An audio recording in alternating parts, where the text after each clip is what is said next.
Previously on Alan Wake, I'm hunted by the law. Sheriff, Wake's running. I'm giving chase. Are you seriously telling me that writer just took out my deputies? A thriller I supposedly wrote is coming true. The genre of the story seems to be shifting. It's turning into a horror story. I was told that Alice had been kidnapped, but that was a lie. We don't have his wife. We don't know where she is. Her purported kidnapper was eaten up by the dark presence before it attacked me.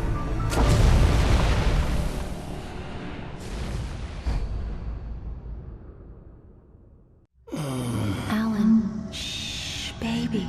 It was just a nightmare. Alice. There you go, Alan. Hartman.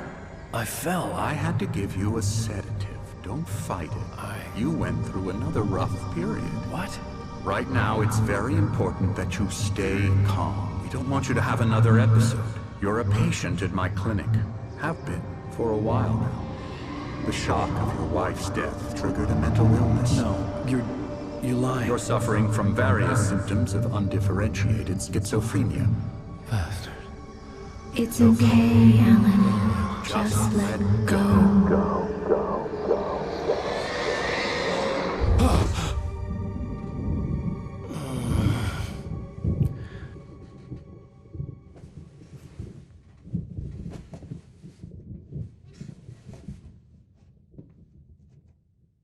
I felt groggy.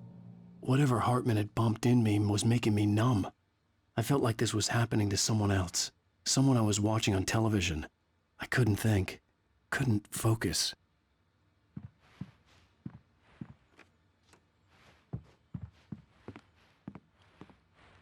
The door was locked. I was a prisoner here.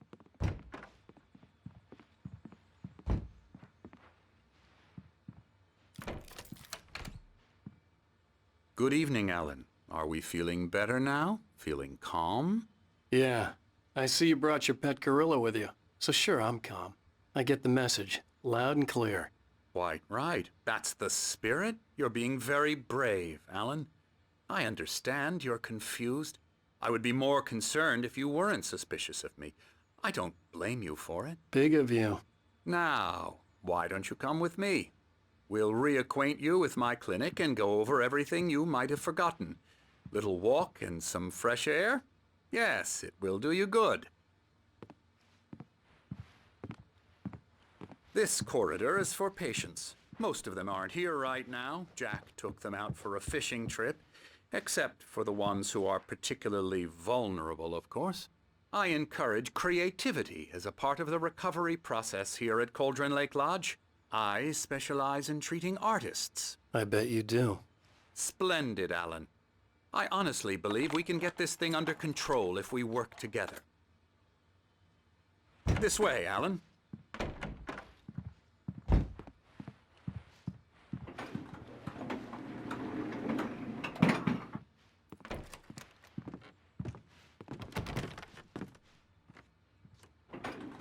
Now, Alan, from past experience with you, I know I need to get right into the heart of the matter as quickly as I can after an episode. So I'm just going to say this. Alice is dead. No. You're in a very vulnerable state until you understand and accept this. Alice drowned, and you couldn't face that.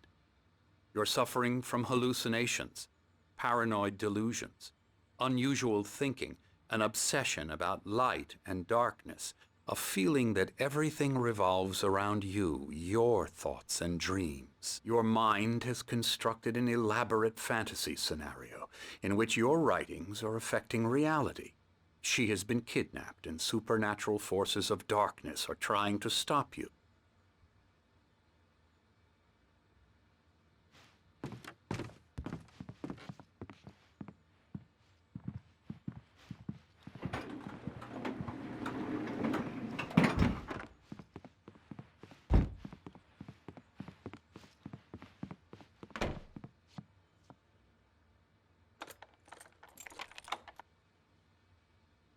We go this way, Alan. I wasn't ready for another shot, so I went along with it. He had to be lying. But under the influence of the drug he had given me, I had to fight not to believe his words. It's all in your head. You've been making it up. Apart from the tragic accident with your wife, no one has been killed.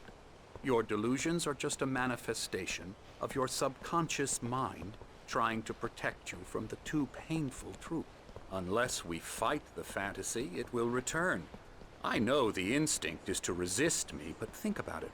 Doesn't this make far more sense than the insane supernatural conspiracy you have concocted in your mind?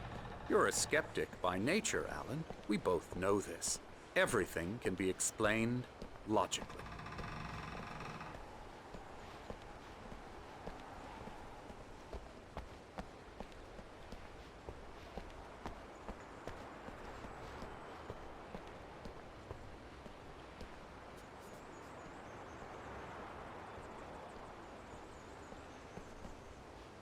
I never get tired of this view. Very inspiring, isn't it? Cauldron Lake spread below us. I could see Mirror Peak on the other side of the lake. I thought I could make out the spot where Diver's Isle had been when I arrived with Alice. Now there was nothing but waves. It seems there's a storm coming. Funny, I don't recall there being a mention of that in the weather forecast. Well, no matter. This way. Follow me. Alan, what I'm telling you is good news. Right now, we're in control. Every time you have a relapse, it gets more and more difficult to resurface from the dark depths of your imagination. Not surprising, considering your profession. Imagination is what you work with. After all your nightmares, this should come as an immense relief to you. If it doesn't, why is that? Because I'm lying? Or because you don't want to admit that you're not well? It's very natural for you to think of me as your enemy. It's part of the illness. I let him talk. After all, Hartman I'm the one obviously trying loved to his bring own you voice. out of the His world words you've echoed constructed for madly yourself. inside my head. But I can't I dug my do it nails by into the myself. palms of my hands to stay You need focused. to work with me. Once you accept that, we can begin the journey towards your recovery. Come along. Let's go inside.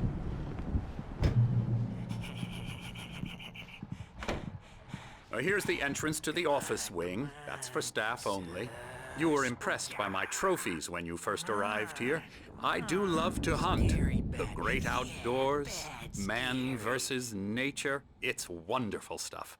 Pretty damn wonderful, yeah.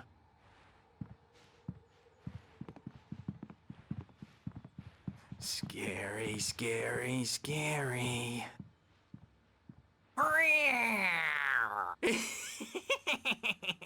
Emerson.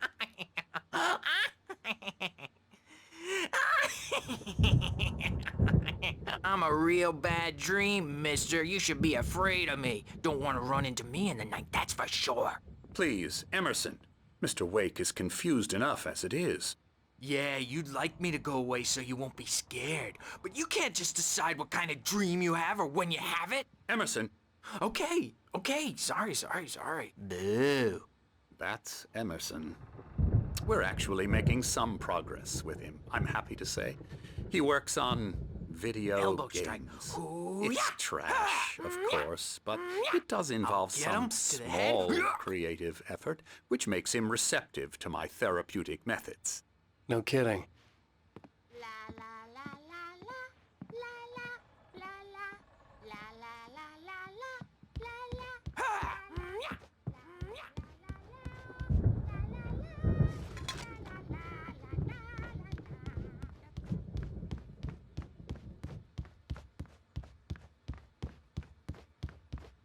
Alan, please, this way.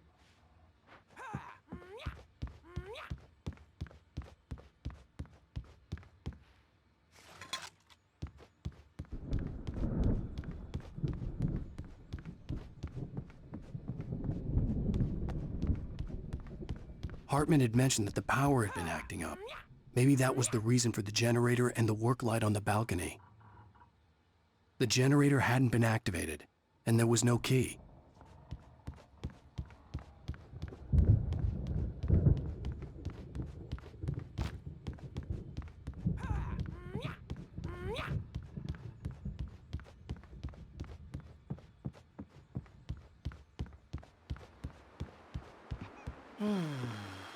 Oh, hello. I've painted you. Okay. I was just struck by inspiration a couple of days ago. Dr. Hartman wanted me to paint landscapes, and that's what I was doing. But now I've been doing these things, a lot of them. The images just keep coming. Dr. Hartman likes them. He has them in his office. Yeah? He's very proud of me. He says I'm getting much better.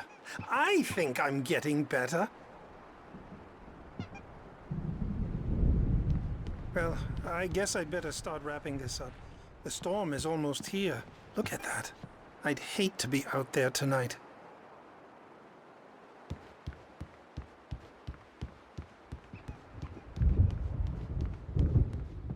Come, Alan, this way. Now, you might have noticed the typewriter in your room. You've been writing as a part of the therapy. As soon as you feel up to it, you should continue.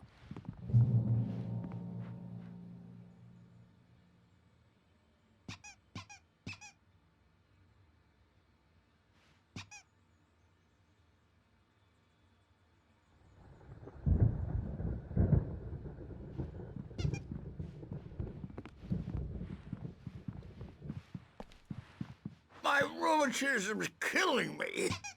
There's a storm coming. Oh, what a storm. I hope it wipes this place off the face of the earth. And these two are the Anderson brothers, Odin and Tor. They had how should I put this? A heavy metal band in the 70s and 80s called Old Gods of Asgard. They even adopted new first names to complete the image of Viking gods. After the band broke up, they lived on a farm nearby. They are, well, in advanced stages of dementia. They're well cared for, TLC and all that. There's nothing more that can be done. I'm afraid that the rock and roll lifestyle has left its mark. Oh, that won't do. I'm so sorry to cut this short for now, Alan. The power has been acting up. I'd better go check on it. We'll continue this soon. Meanwhile, when you feel up to it, return to your room and try to write. It really is for the best. Don't you think? I'd like to bash his head in with a hammer. Oh, he'd love to fish out our secrets, but he has no clue. He's not crazy enough. Not crazy like us, Sonny. Yeah! Being crazy's a requirement, Sonny. Who else could understand the world when it's like this? It takes crazy to know crazy. That's the sanest thing I've heard in a while. Zane! You're all right, Tom. Hey, we like him, don't we, bro? He's got to go to the farm. The Anderson Farm. Valhalla! We wrote it all down, lest we'd forget. A crash course. All you need to know to get your head right. You need to find the message. Here, Sonny, here's something for you. Gave me a rash, but I kept it safe from these bastards. My head was clearing up, or according to Hartman, I was sinking back into the fantasy. I was convinced he was lying to me about everything. Crazy or not, the Andersons made more sense. Tom, you got any booze on you? Yeah, no. Sorry, We have guys. a stash of the special stuff at the farm. Our own formula, local ingredients, medicine, clears your head right up. Makes you remember like moonbeams on the brain. Oh, I just noticed. Leather patches on the elbows? That's not very rock and roll. Tom just lost is all. Baba Yaga got to him too, the damn witch. She used us all. Taken from all of us. Took my thunder, the witch. And my ravens, what were they? Memory and thought, the hag. She took something from you too, didn't she? That's what she does. We're better off. This place, the lake, it gives you power. If you're a creator, an artist, a god. Nightmares shifted in their sleep in the darkness of the lake. Yeah, that's the one. She makes sure it comes out twisted and raw. Just ask the lamp lady. She knows what happened to that other rider. She's been using you, boy, and you let her. You went and opened the door for her, didn't you? Now, it was already open a crack. And whose fault is that? We're morally corrupt, disease-ridden, old and stupid. Doesn't mean he had to open it all the way, goddammit.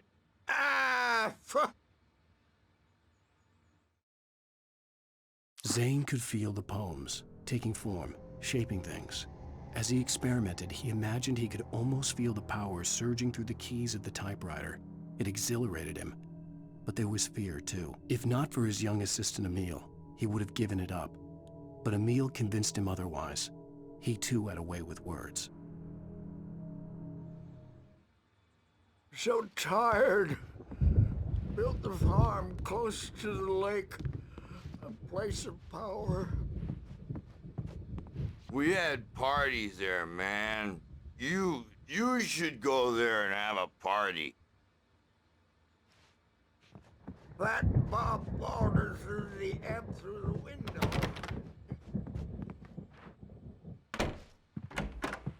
Can't wake up. You can't hurt a nightmare because all dreams are only imagination. They're only in your head, and they're not The storm's there. bound to make you-know-who jumpy. You know how they The get. doors were locked. Hartman and the nurses would have keys, but there was no way to get my hands on them. I'll do that, Birch.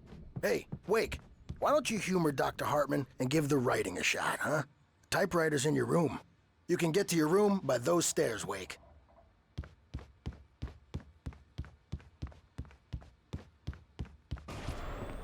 Something's wrong. I'm not myself. It's hard to think. There's a shadow inside my head.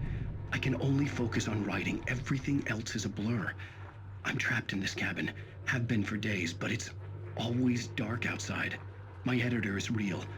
I saw her again. She's not human. It's not human. A dark presence is wearing the old woman's face. She was covered in clinging shadows. There's a hole in her chest where her heart should be. I think I've made a horrible mistake. I don't think I'm any closer to saving Alice. It's been lying to me, using me to get the story it wants, and the story will come true.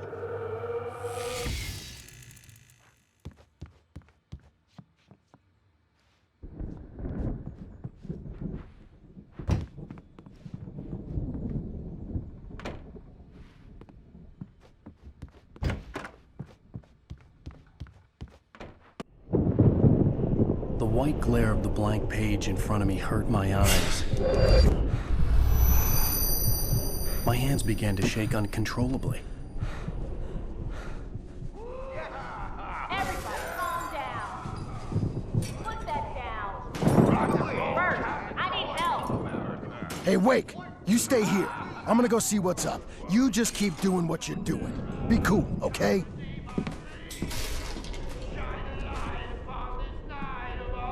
I didn't know what the chaos was all about, but it could be my only chance of getting out of here. Where the hell did he get a damn hammer? I don't know. Hammer's up.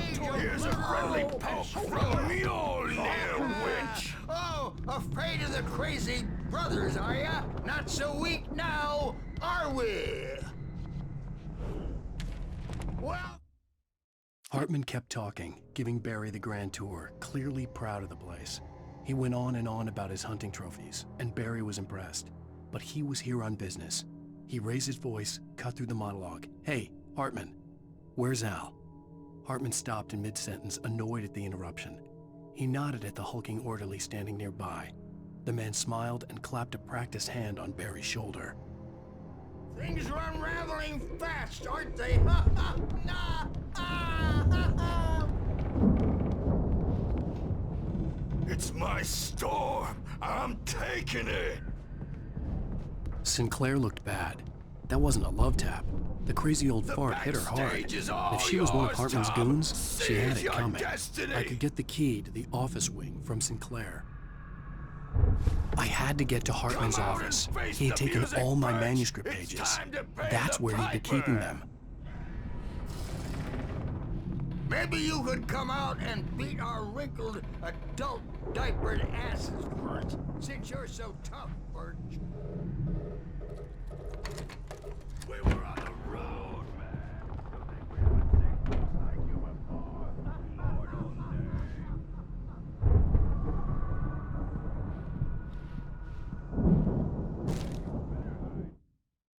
Hartman wasn't happy. Mott could see it in his eyes. He quickly lowered his own. He had made a mess of it, and he knew it. The shame of failure was hard to bear.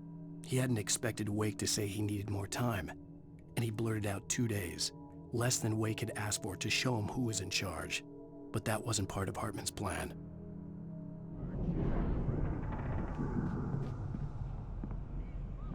The markings on the tape said they were recordings Hartman had made at the sessions with his patients. I saw Alice's name on one of them. For a moment, I couldn't breathe right. Now, Mrs. Wake, can you tell me about Alan's problems? He's more and more out of control all the time. The parties, he's so angry all the time. He's getting violent. Do you mean with you? No, not with me. No, never. Sometimes I almost wish Alan would take a swing at me, because at least that'd lead to a conversation he couldn't just march out of. But no. Alan doesn't really sleep. And the work, well, he's not writing at all. He sits there for hours and just gets more and more frustrated. And I can't talk to him. Yes. Tell me, Mrs. Wake, what would you say to him if he'd listen? I don't know. I want to say, I look at you, and it's not you. Just some stranger who resembles you. Looking out from behind your eyes, and I don't like that guy much. And now it's all gonna go to hell. But you don't ever say this. No. I've tried, but he's not listening. He's too deep in his own problems, always going on about something else. I'm so afraid I'm gonna lose him, and we're not even talking anymore. He doesn't let me in anymore. He just keeps me in the dark. I'm so alone here, even when he's home. Please help me, Doctor, because I'm at my wit's end. Well, if you can just get him here, I'll absolutely do my very best. Yeah, but Doctor, you need to be careful with him. He's not just going to listen to you and cooperate. He's the most stubborn man I've ever met. Well, I'll be sure to bear that in mind. Hearing her voice, what she was saying made me happy and sick and guilty all at once. Worst of all, I recognized the words. The phone call from her. It had been a cut-up of this. Just a recording. Rudolph Lane's case is interesting. He was completely blocked, and frankly, I was about to discard him as useless. However, once Wake arrived and started writing, something changed in Rudolph. He's producing extraordinary work, increasingly dark pieces. Unfortunately, he doesn't respond to direction at all, and it's my belief that he's not so much a creator as an illustrator, perhaps, a recorder of sorts. I hadn't considered the existence of such a role before, let alone its implications, but the paintings he has produced are informative. At least he's easily controlled and useful. I wish I could say the same about Wake. It's frustrating that the best subjects are always so damn difficult to deal with. Not buying that. I was tailing Wheeler, and this is the only place he could have gone. That means Wake is probably there too! Agent Nightingale, this is private property, and I will not allow you to disturb my patients. Yeah? I can get a warrant. How would your fragile little patients like that? Oh, I'm thoroughly intimidated by your mighty authority now, Agent. Listen, you smug snob. How would you like it if I busted through this gate and knocked you around a little? Agent Nightingale, first of all, I'm recording this conversation, so you might want to watch what you say. Secondly, you're not dealing with a hick now. I know the law, and if you can get a judge to grant a warrant, I'll be glad to cooperate. But you won't get one. Be advised that any further communications with me are to be made through my lawyer. I don't believe this. Good day, Agent. Yeah.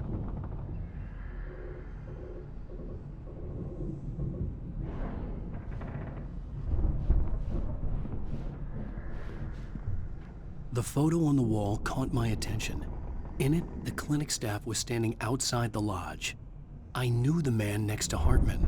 He was the kidnapper. Hartman had been playing me all along. Let me out of here! Hartman, do you hear me? I'm gonna sue your crazy quack ass to shreds! Seriously, do you have any idea how much trouble you're in? I'm famous. I represent a celebrity. Barry? Tell me... Ow! About time! Barry! Man, am I glad to see you. We need to get to Hartman's office. It's right next door. You okay? Yeah. I mean, no! The cops found me at Rose's trailer, but they didn't hassle me too much. I'm obviously a victim in this, and I demanded to be treated as such. Or else I'd sue their asses. Speaking of asses, that Fed gave me a real hard time, but I had no clue where you were. That guy's crazy, Al. But he let me go, and then I get a call from Hartman, that son of a bitch, who tells me you're here, and I should come pick you up, but when I got here, 2 goons clobbered me and stuck me in there. What's with the cutout? I stole it from the diner to piss off Rose after what she did to us. That'll teach her. Yeah, that's a harsh punishment. Come on, pal, we gotta get going.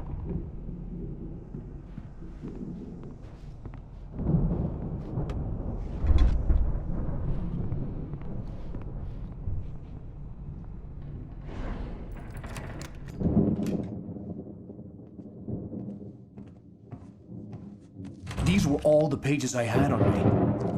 And more.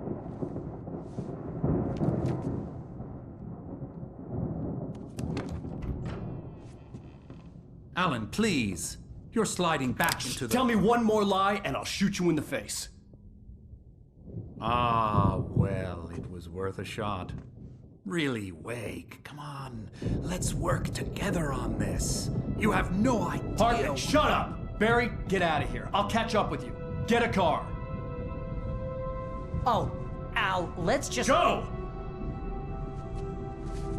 Wake, listen to me. This is a mistake. Don't you see? Together we can create something absolutely wonderful. With your ability and mine.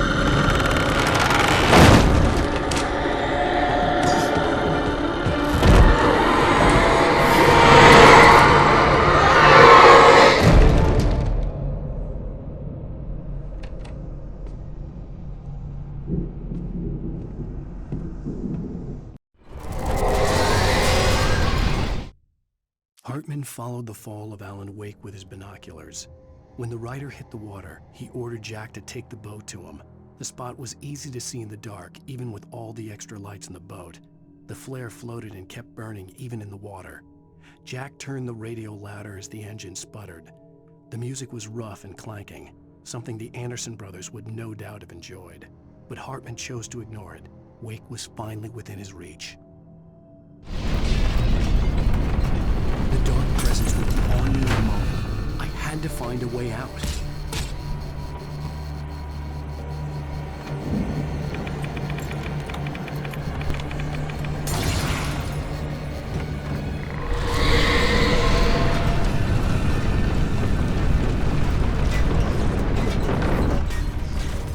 I needed light to get the possessed bookshelves out of my way.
Hartman knew he was no creator.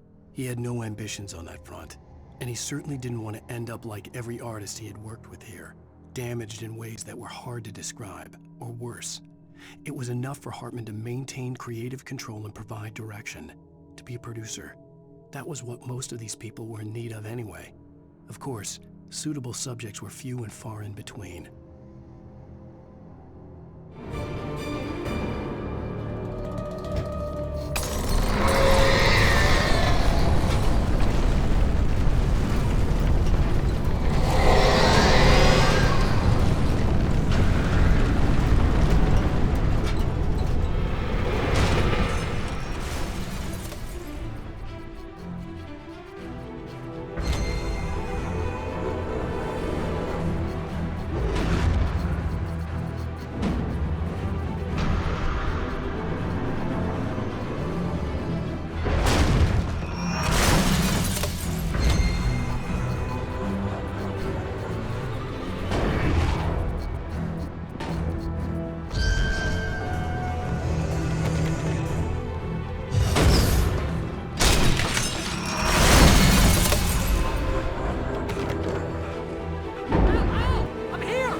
I'm over here! I found the car, but the gate's locked.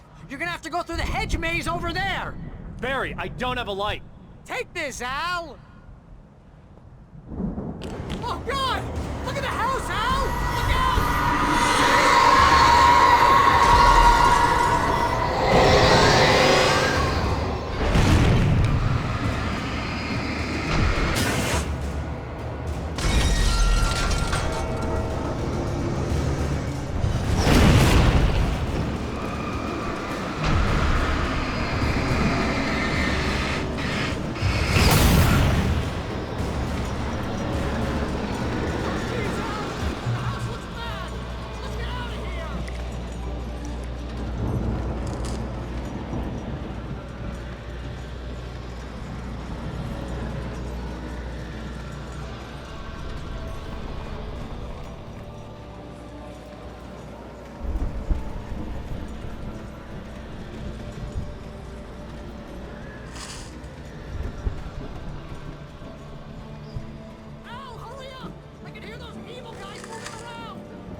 I stared at the Viking paraphernalia that littered the area, surrounding an unlikely centerpiece.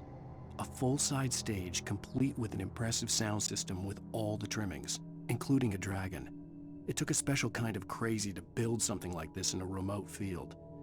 When the sky split open with a deafening boom and the music started blasting, it felt strangely appropriate.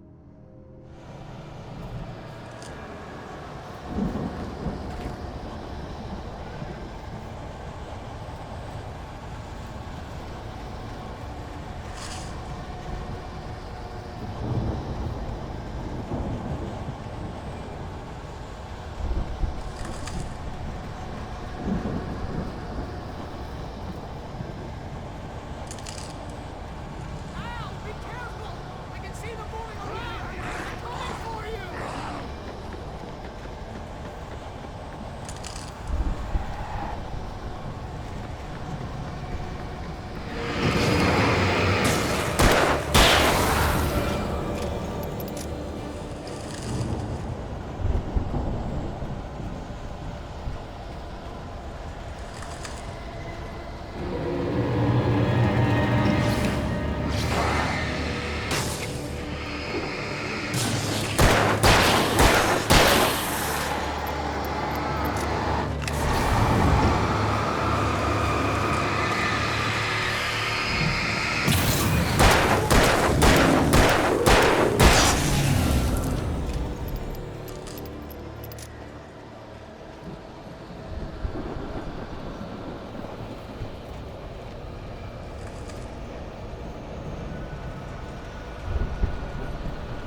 Hartman hurried down the corridor. He had disliked leaving Wake when he was surely at his most susceptible to therapy. But this was not an ordinary storm. Wake had been writing, and he had woken something up in the depths of the lake. Now, it was coming for him.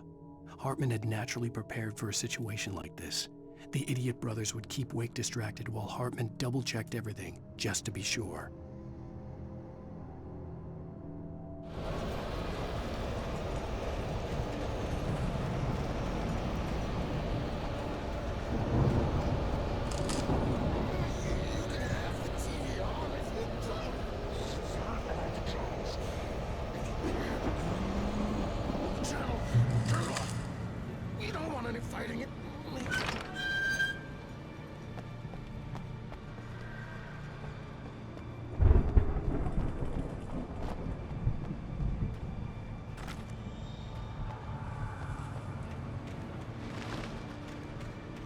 You get 2 pills in the morning, and then you'll be nice and calm all day long.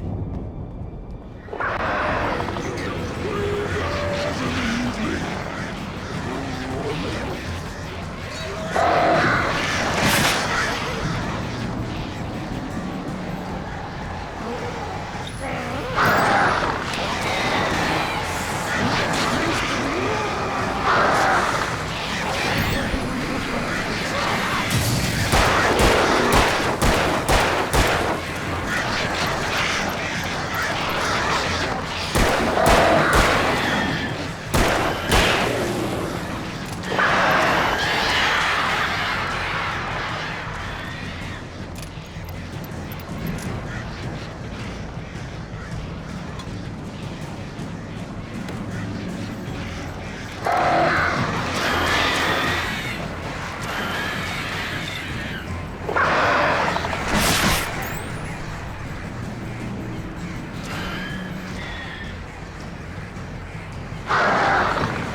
Mott knew that Wake was smarter than him. Wake had more money, a beautiful wife, everything. And Hartman said Wake was important. That made him better than Mott. But Mott was calling the shots now. He'd expected Wake to whimper and grovel, but instead, he seemed willing to fight. Mott knew he'd gotten under Wake's skin. If only Mott actually had his wife. The thought made him shiver.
For the moment, Barry was just glad he had survived the fall. He had been separated from Al, and there was no easy way to climb back up. He told himself he'd be okay in the gloomy forest at night.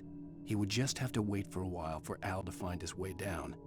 Barry turned when he heard the heavy footsteps and saw the movement. The man-shaped shadow lunged at him from the bushes, an axe held high. Barry screamed and threw up his hand. The world exploded.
Hartman watched as Wake's features slackened. The man was bullheaded, no doubt. Even lying on the bed, he'd almost broken Hartman's nose the second time. But with a little time, he could break Wake down, give him proper direction. Wake was easily the most promising subject he'd had. Well, since Tom, really. "Sleep well, Alan," Hartman whispered with a smile. "Let me take care of you." He sniffed hard to clear his throbbing nose, swallowed blood, and barely tasted it.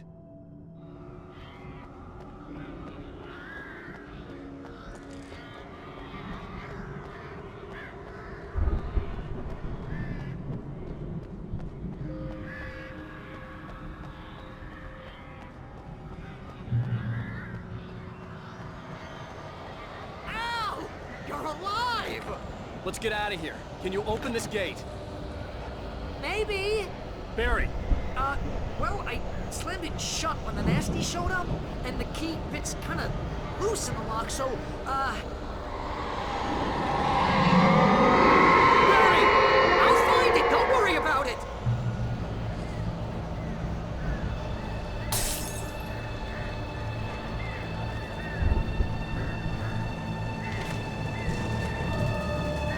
Hurry up, Barry! I'm on it!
the nearest "You're now leaving Bright Falls. Come back soon" sign. We're going to the Anderson farm. I knew you were gonna say something like that. You know what? You owe me big time for this. When this is through, if we make it, I don't care what anybody says, I'm done with darkness. You're gonna buy me a tanning bed as a gift, and I'm gonna live in it.